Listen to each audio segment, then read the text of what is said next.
The wilted rose was small and stubborn, the kind that looks like it kept a secret long after the garden stopped remembering it. She set it on his plate as if it were a tip, as if the meal, the black suit, the city outside the windows of the Italian restaurant mattered less than the way a single, dead thing could still carry meaning. The bosses around that table looked at her the way men look at bad weather, annoyed, obliged, expecting it to pass. The one who mattered did not look annoyed. He only leaned forward, fingers brushing the rim of the plate, and in that motion the whole room shifted. Lily had learned to make small gestures speak for her, because she came from a family that couldn't afford words. She learned that at 16, when the hospital bills arrived the size of a newborn mortgage, and the collection notices smelled like winter. She learned that in the florist's shop behind her mother's apartment, where she worked the afternoons, that a single stem could be a message, that color and tilt could be a sentence. That day the rose was a sentence to a man who had once stood at her mother's bedside and closed the curtains without asking permission. He slid a fork through the wilted bloom like a man testing a lock, and the fork clinked on porcelain the way a gun sometimes sounds in a pocket, soft, inevitable. "You know this?" he asked the table, and his voice was smooth enough to fall on anyone like swimming water. He didn't need to ask the waiter to clear the room. He asked the ledger to breathe. The men at his right and left offered polite confusion. Men keep confusion at the edges of their faces and regret in the lines around their mouths. He set his napkin down, and the napkin was folded like a small flag. Lily's chest narrowed. The medallion had been her father's, heavy and nicked and insistent. He'd pressed it into her hand one winter morning before disappearing for reasons he would never explain. "If things get heavy," he'd said, "hold this." He'd also folded a note into the locket's hollow that only she knew to check.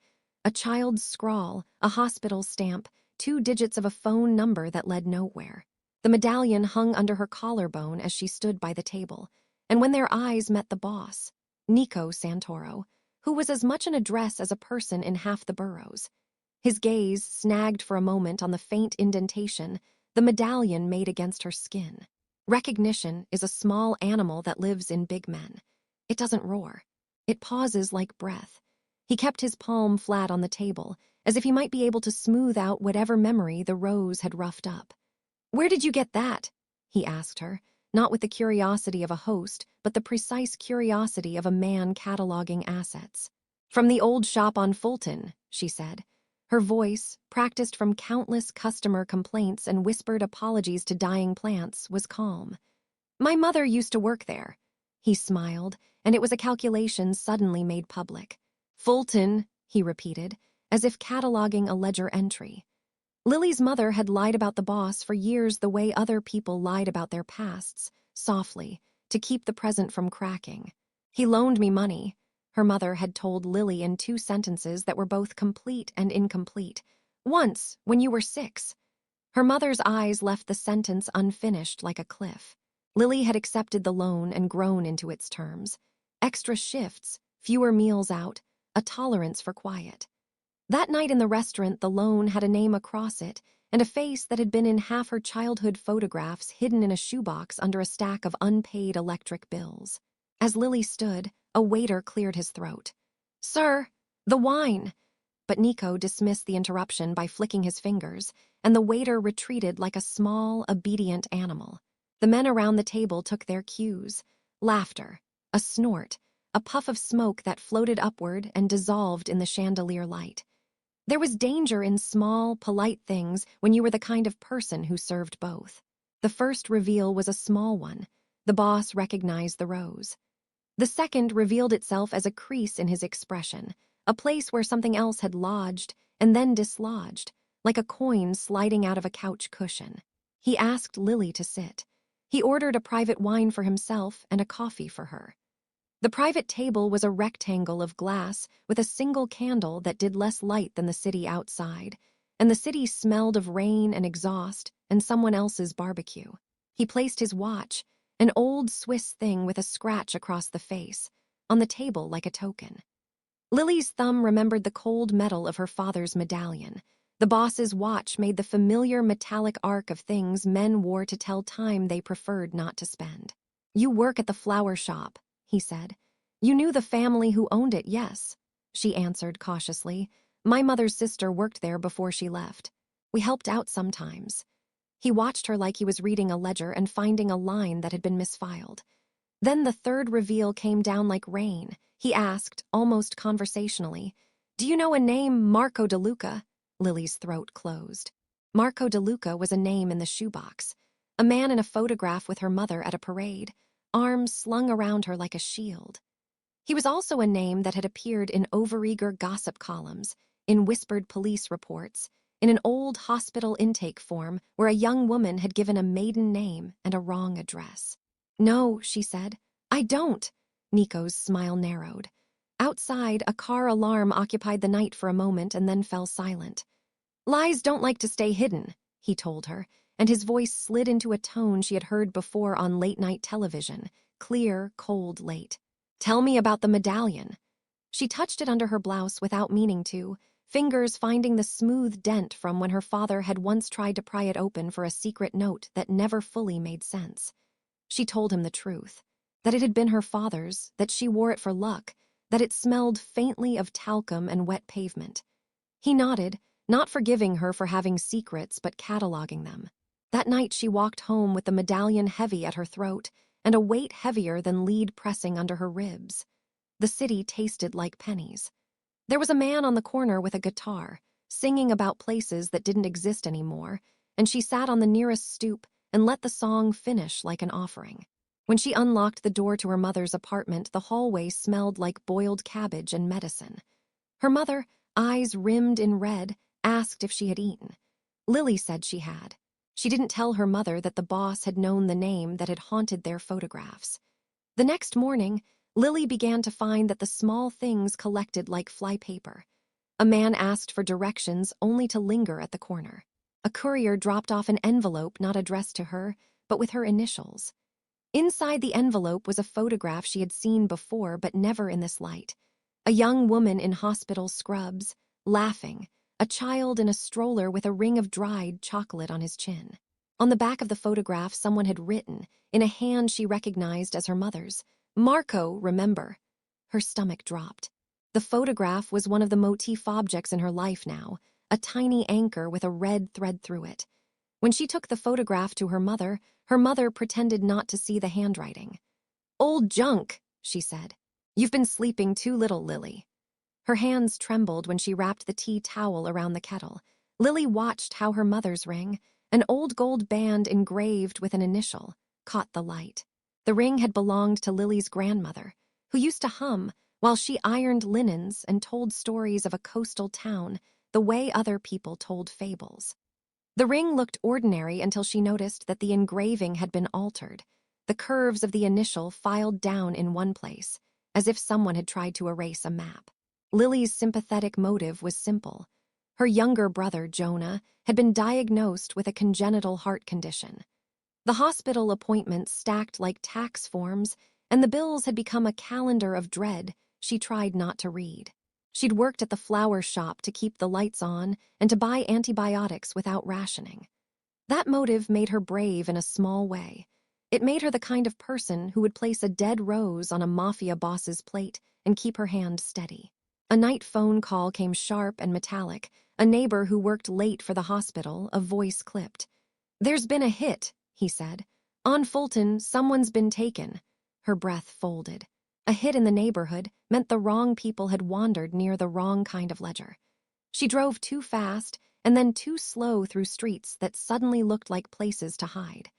The hospital scene in the early hours smelled of bleach and fear. Nurses moved like ghosts, their scrubs whispering.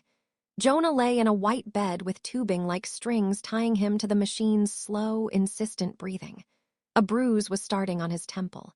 He'd been mugged, the policeman said later, a single man who kept both his badge and his skepticism in the same pocket.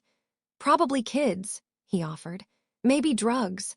But the word probably sounded like a shrug in a house already burdened with holes. Lily watched the machines measure Jonah's heartbeat with tiny, ridiculous metaphors. A drummer keeping time. She counted off the beats like chapters in a story she was trying not to read, and then a doctor, pale, professional, a man whose jokes didn't land. told her quietly that the CT scan had found an old scar she hadn't noticed on Jonah's liver. Old trauma, the doctor said. We need to investigate. Investigate. The word dangled in the hospital corridor like a threat. She left Jonah in the care of the nurses and slipped back to the florist's shop that smelled like wet soil, thinking. There, under the counter, she found a folder she'd tucked away months earlier. A stack of bills, a faded receipt, and a business card with Nico Santoro's name printed on heavy stock. The folder was the first of the hidden things. She opened it and found an invoice from a company that never should have been connected to a small flower shop, Santoro Logistics, a name that matched the last line on the receipt. Her chest tightened. The ledger of things in her life had a new column, and it told her that the boss who had recognized the wilted rose had been there when the pages had been stacked.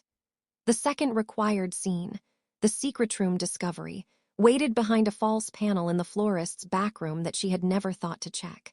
She pressed, feeling foolish and terrified like a child in a game.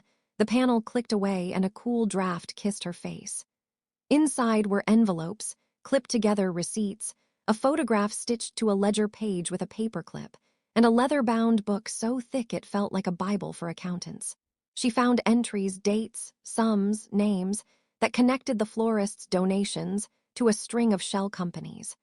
Receipts for bloodwork tubes, a list of names with amounts next to them, and a shorthand she recognized from her father's old habit. MD for medical, HO for hospital, and chillingly, the initials RS. The ledger was a motif object given to her by fate. Its pages smelled like dust and money and faint perfume. Fingers that had typed invoices for years had underlined certain sums as if pointing at them with a finger. The photograph clipped to one page was of her mother's sister, Lena, holding a baby with a small medallion around its neck. The medallion looked like the one Lily wore. The connection tightened in her lungs. She realized that someone had been paying for medical care, someone with access to ledgers and shell companies, and a taste for untraceable kindness. The boss had recognized a rose, but the ledger recognized transactions.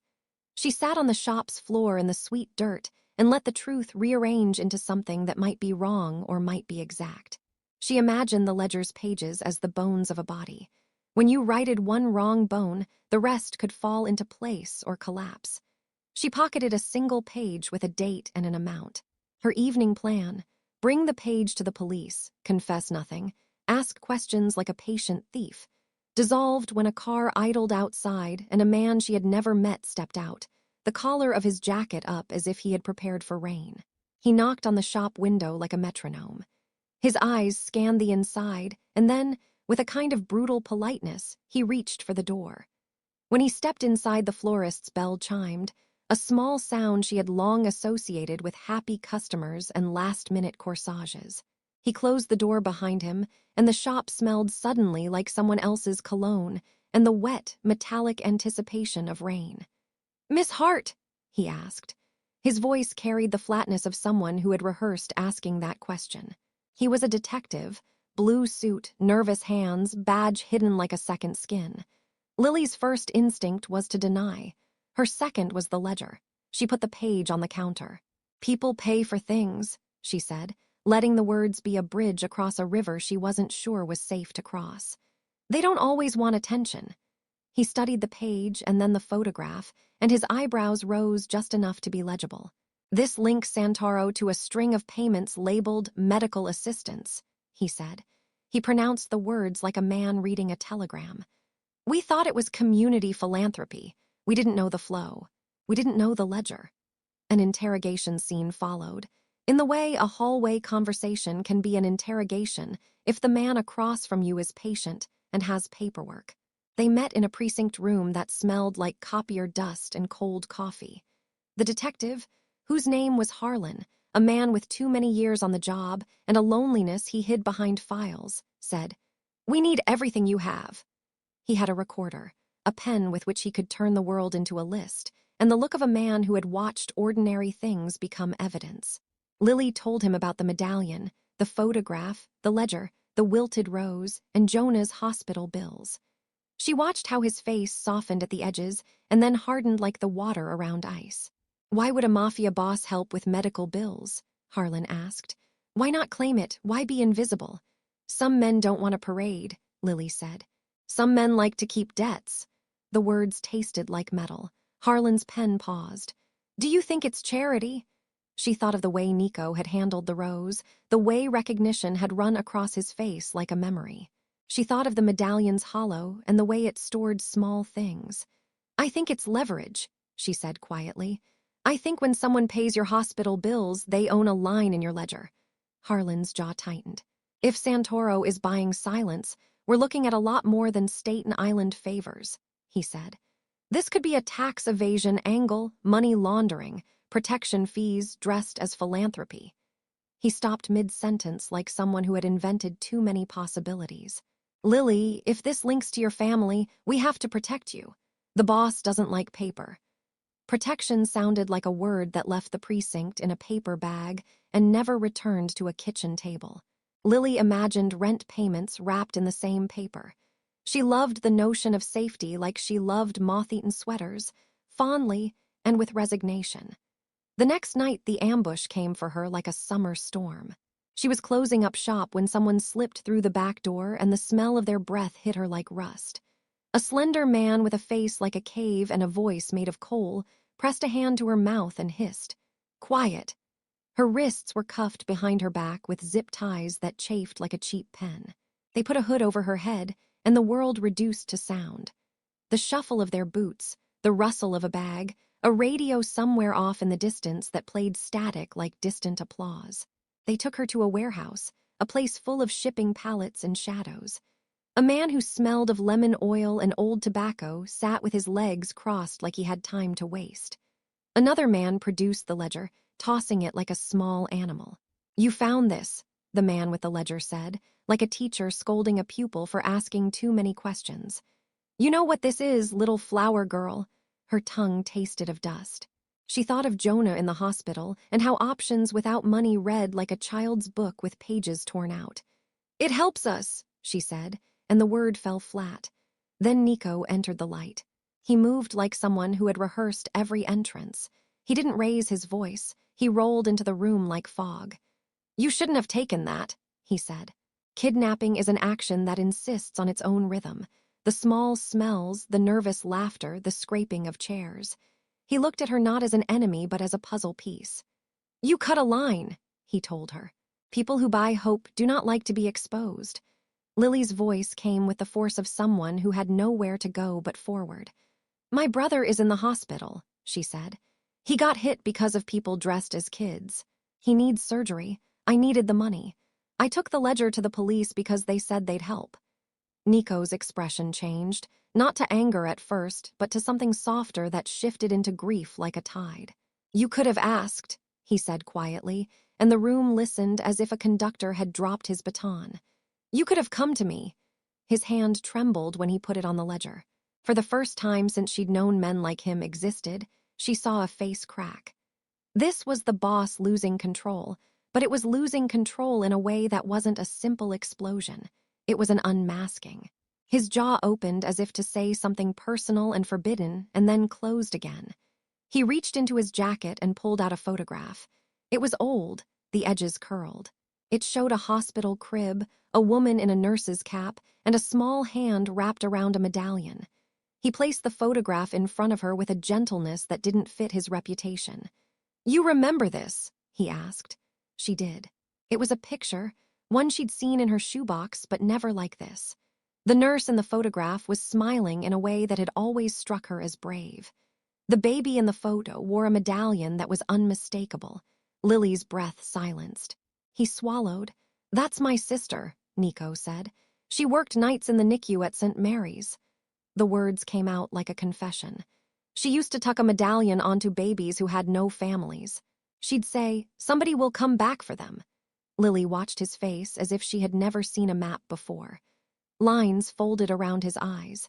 He was as much a question as an answer in the way his hands trembled over the ledger. We kept records, he said. Small things, a medallion, a note, we paid for treatments. But when the ledgers move, someone takes advantage. The room was quiet enough to hear the rain on the roof. A man with a flashlight moved like a moth. The motif objects, medallion, ledger, photograph, watch, ring. felt like bones now, each finding its place in the sentence they were all forming. The watch on the table chimed in that moment like a punctuation mark. It was a watch that had belonged to Nico's father, and he wore it like a promise. The ring on Lena's finger, the photograph she'd held, the medallion tucked under Lily's blouse. Each one used to tell small truths that now joined into a larger narrative. Nico's voice was low and ragged. "I didn't ask for gratitude. I asked not to be used." He looked at her like a man discovering a wound he had been ignoring. "I built a ledger to be invisible. I never thought a child would find it. You don't expect empathy where violence is expected. And when it appears, it is like a lamp turned on in a room you have learned to navigate by smell alone." Lily heard something like apology or mere weariness. "If we had known," Nico finished, "we'd have done differently." The men with him did not look relieved. Money bred suspicion in their faces. One of them, Berto, a man with a scar that made a moon on his cheek, muttered that ledger money wasn't charity. It was payment. Harlan's voice came from the entrance like an answer to a bell. The detective had followed the breadcrumbs till he found the warehouse. He walked in with backup, guns she didn't see but felt like pressure on the air. An ambush raid unfurled then, but not the messy kind on television where bodies thunk to floors and firearms bloom. It was clinical. The police moved like people trained to sort a room into what belonged and what didn't. The men applauded their efficiency like someone clapping to keep nervousness at bay. Lily sat on a crate, the hood removed, the air cold on her hair. The detective found the ledger and lifted it as if it were evidence and not a human history. Nico stepped back like a man who had been named in public for something he thought would stay private. In the interrogation that followed at the precinct, the truth reassembled into a more durable shape. Harlan read the ledger and cataloged a web, payments to hospitals, anonymous wire transfers, and a shorthand that matched the small surgical stamp on Jonah's chart. The ledger had been used to pay for a cluster of operations for children with no insurance, a domestic charity run through the city's quieter underbelly. But someone had rewritten entries, siphoned sums, and the ledger's clean money had been routed into offshore accounts. "Embezzlement," Harlan said, and the word hit like a flat stone. Lily learned that charity could be a smokescreen for greed. A flower can be an offering and a bribe. Then the mid-story twist materialized like a storm's eye. A DNA test, run quietly by a nurse who had memories tucked under her scrub cap. She'd seen the medallion in a nook of a nurse's locker the same night Jonah had been admitted. She'd compared handwriting on a scrap of paper in the ledger to the signature on old hospital intake forms. People think DNA is a fancy word for closure. It's also an accountant. The DNA tie was small but heavy. Lily's father's blood matched a sample taken from tissue archived in the hospital records tied to a donor file with Marco DeLuca's name. The ledger's lines grew sharp as knives.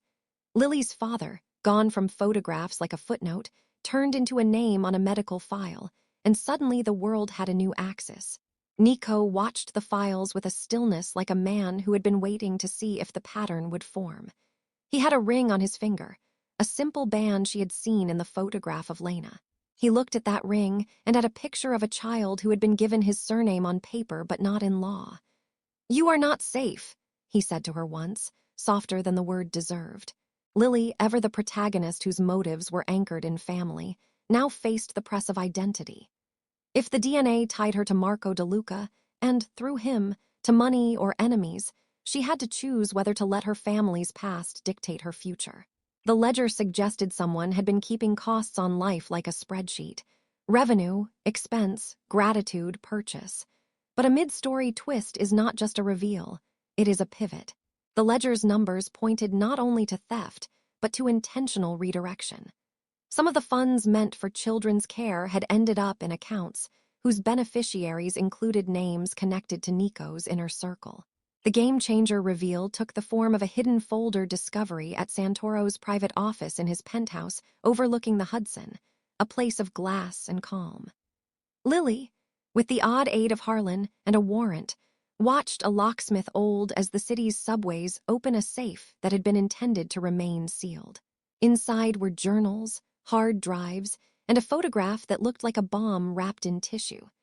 The photograph showed her mother at a clinic with a man who wasn't quite her father, but carried the same jaw. A rolled letter had the medallion's imprint. The safe held also a ledger-type notebook where names had been circled and amounts tallied, and one page had a notation. For DeLuca, hold until needed. The revelation pulled at her like a tide.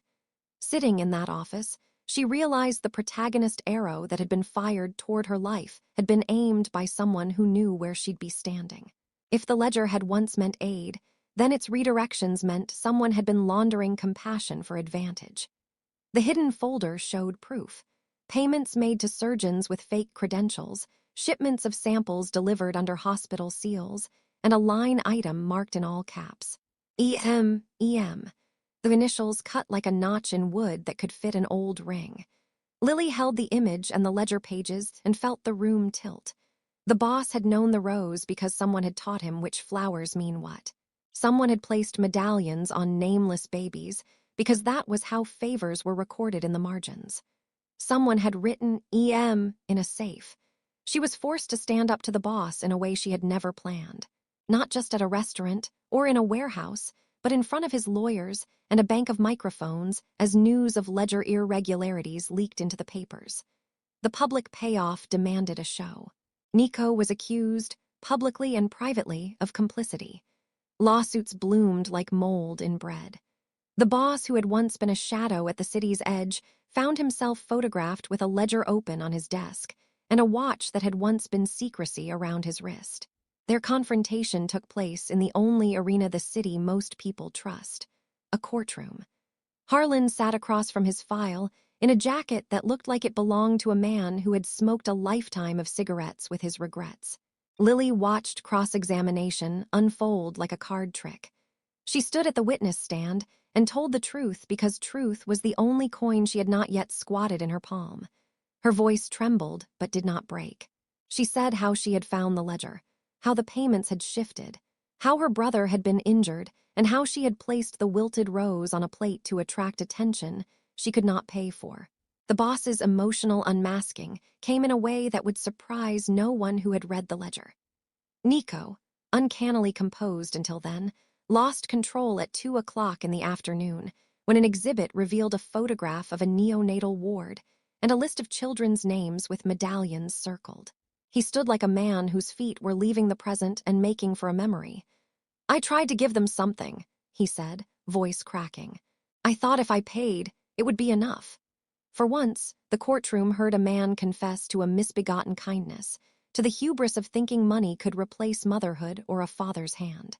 Emotional unmasking is dangerous because it humanizes monsters in a way that complicates justice.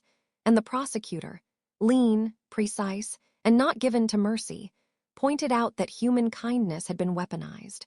"You didn't give," she said to Nico. "You bought silence, and in that silence people paid for crimes." The judge's gavel fell like a metronome setting tempo for consequences. The boss's watch caught the light and flashed like confession. The ring on his finger, an item Lily had only glimpsed in a photograph, felt suddenly like an heirloom of sorrow. The public fallout was messy. Indictments, disgorged funds, and hearings that stretched like an endless winter. The ledger was subpoenaed, and its pages were laid bare. But public resolution is only one axis. Personal payoff is another. Lily had to reconcile the fact that a man who had helped them had also hidden the helping in a ledger and pocketed the rest. She had to find Jonah at the hospital and watch him wake like a small boat righting itself, tubes unplugged, machines backing to gentle beeps. The nurse who had tucked medallions into baby cribs testified, and her memory stitched the medallion back into a lineage of care. The DNA result, paired with the ledger lines and the photograph from the safe, revealed that Lily's father, whom she'd thought an absentee, had been a man marked by debts of a different kind. The mid to late story complications arrived in waves. Men with ledgers don't go quietly. They make rooms in which they are betrayed. Berto attempted a lawsuit that read like revenge and rumor. An ambush at the hospital parking lot nearly took Harlan's life when a car rammed the precinct SUV. Jonah's recovery slowed and then accelerated. Sometimes the narrative of hope in a family reads awkwardly like a patchwork. The motif objects kept returning. The medallion that fit like an explanation under a child's throat. The ledger whose pages could be both the sign of sin and the ledger of salvation. The photograph that finally stopped being a mystery and became corroboration. The watch that began to mark time differently. The ring that signified promises made and broken. The protagonist stood up to the boss in the most literal sense when, in a closed-door negotiation, she told Nico she wanted the records published, not hidden. She told him she would rather his money be returned to the hospitals in daylight than quietly funneled through accounts he controlled. "Expose it," she said, surprising herself with how the words matched the courage in her belly. "Make it public. Let the money go where it was intended. Let people see who paid for what." He considered her as if she were an old debt he had not yet paid. "You want me found out?" he asked. "I want Jonah to get the surgery without it being a secret," she answered. "I want parents to be able to hope without owing you." That stand, the scene where the protagonist directly defies the mafia boss, wasn't cinematic because it had fireworks. It was cinematic because it was simple and impossible. Nico listened. He folded his hands like a man closing a book. "You ask a lot of me," he said. "You owe me more," she said. He looked at her medallion and then at the watch and then at the ledger. His decisions were not made of granite but of habit. "I'll put the funds back," he said after a long count. "But you have to understand, people will still owe us favors. This isn't just money, it's territory." He didn't make promises he didn't mean, and he didn't give gifts without expectation. But in an unexpected act that felt like contrition, because men like him sometimes do contrition with their hands, he authorized an anonymous transfer to the hospital foundation with a note that acknowledged a mistake. The transfer unknotted some small amount of the ledger's ugliness so that the hospitals could call specialists and schedule Jonah's surgery without secret signatures. The climax braided the public and personal together. The public payoff arrived with indictments and hearings, with papers and name checks on the 6 o'clock news. There were pleas and plea bargains, and a scandal that shook parishes at both ends of the river. As for personal payoff, Jonah's surgery was a success. The kind of slow, miraculous calculus that involves a surgeon's hands and a family's prayers. Lily watched him wake and find the world less heavy, then walked out into a late winter morning where the sun looked like a promise that had been through traffic.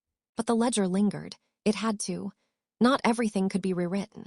There were consequences for the men who had siphoned the funds, and for the city that had allowed a man to sanitize favors into ledgers and call that charity.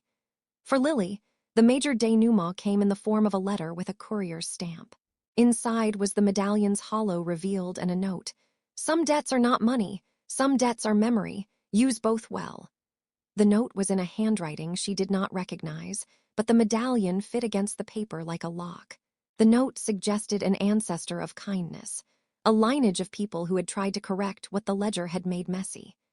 Later, in an epilogue-style scene, Lily took a job organizing a nonprofit program that connected pro bono surgeons with children without insurance. The program's office smelled of coffee and possibility, and she pinned the photograph, the one from the safe, on a corkboard in a frame she could see every morning on the way in. The board also held a photocopy of the ledger page that once had been the cause of so much fear. She had redacted names and circled the sums that had gone to hospitals, a way of taking a ledger and turning it into testimony. The medallion sat on the desk in a small glass dish, a reminder that small things can be a compass when the big ones fail. Nico's fate was complicated. He pled to charges that acknowledged the ledger's laundering and agreed to restitution. Jail time was part of the bargain, but so was the legal requirement to agree to independent audits and to relinquish control of certain charitable funds. The press had a field day, and 1,000 hot takes layered themselves like graffiti. But in quiet moments, rare like unscheduled rain, his face would soften with a private regret, and Lily would remember the night he had shown her the photograph and how his hands had trembled. People are seldom all villain or all saint. They are, in the end, human, a mixture of motives, and the city's criminal histories are full of men who make good with one hand and take with the other. As for the motifs, each found its final table in the story's resolution. The medallion, first introduced as a talisman on Lily's neck, ended up in a display at the nonprofit, used as a symbol of the program's origin. The ledger was digitized and audited. Its open pages became a cautionary appendix in a white paper on nonprofit transparency. The photograph, once clipped to a ledger page, hung in the nonprofit's reception area as a reminder of the people who matter when balances are done. The watch was auctioned, the proceeds earmarked for an endowment. Time was turned into tangible help. And the ring, once a quiet heirloom with filed initials, found its way to Lily's mother when the legal dust settled. It became a token of a family that had been stitched back together by truth. When the story wound down, Lily stood on a rooftop one evening with Jonah and watched the river as the city lit itself like an offering. She held the medallion in her hand and felt its weight, the same weight she'd felt the night she placed a wilted rose on a plate to get a man's attention. The sense of victory was small and precise, not an ending that erased the ledger's lines, but a beginning that rearranged them. She had forced the ledger into sunlight, and sunlight has its own law. It exposes more than it warms. In the close, the protagonist's transformation felt earned. She had moved from a vulnerable woman paying hospital bills with a florist's wages to someone who turned discovery into reform, who demanded transparency where secrecy had been the currency. The city had not been converted into a place without sin. It had been nudged, ever so slightly, toward better accountings. Justice had come in fits and bargains. Mercy had been measured and sometimes denied. Standing beside Jonah on that roof, Lily slipped the medallion back around her neck. The watch's glass caught the dusk and threw it across the skyline, and she thought about how small gestures, wilted roses, folded napkins, quiet donations, can be both currency and confession. The last image she owned of Nico was one of a man who had done terrible things and also had once tucked medallions into cribs, who had lost a sister he loved and tried to compensate with his ledgers. People are complicated. So are the solutions. There were still loose ends. The men who had siphoned funds and vanished, a shell company that resisted dissolution, a lawyer who insisted on the sanctity of private transactions. But there was also a nonprofit with a waiting list that didn't smell like desperation, a boy who could run in spring, a city that had learned a small lesson about secrecy. Lily put a small photograph on her desk, Jonah with a band of stitches on his chest, smiling as if he'd learned to keep a secret and release it. She added a note under the photograph, "Keep memory honest." Months later, a courier handed her an envelope. Inside was a page of the ledger, the one that had started everything, with a margin note. "We tried to hide the good and the bad together. We will not be allowed to do that again." The handwriting was unfamiliar, but the message read as if it had been written by several hands, by Nico's need for penance, by Harlan's insistence on records, by Lily's demand for truth. The ledger's final irony was that what had been used to hide truths was now the very thing that made them indisputable. When she looked at the skyline, she thought of the wilted rose, the way it had communicated in a single, desperate motion. Sometimes a gift is what you can afford to give, not what you can boast about later.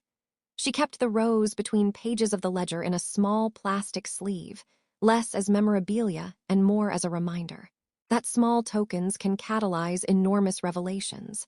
She had placed a wilted rose on a plate and the boss had recognized it. That recognition had opened a ledger and, in time, a life. The city carried on. The nonprofit grew carefully, like a plant coaxed by light and good soil. Jonah graduated from the small pediatric unit without fanfare and with the kind of steady, ordinary life Lily had always wanted for him. The boss kept his watch in a drawer. Sometimes she would think of him still, a man who had known how to pay and how to hide those payments.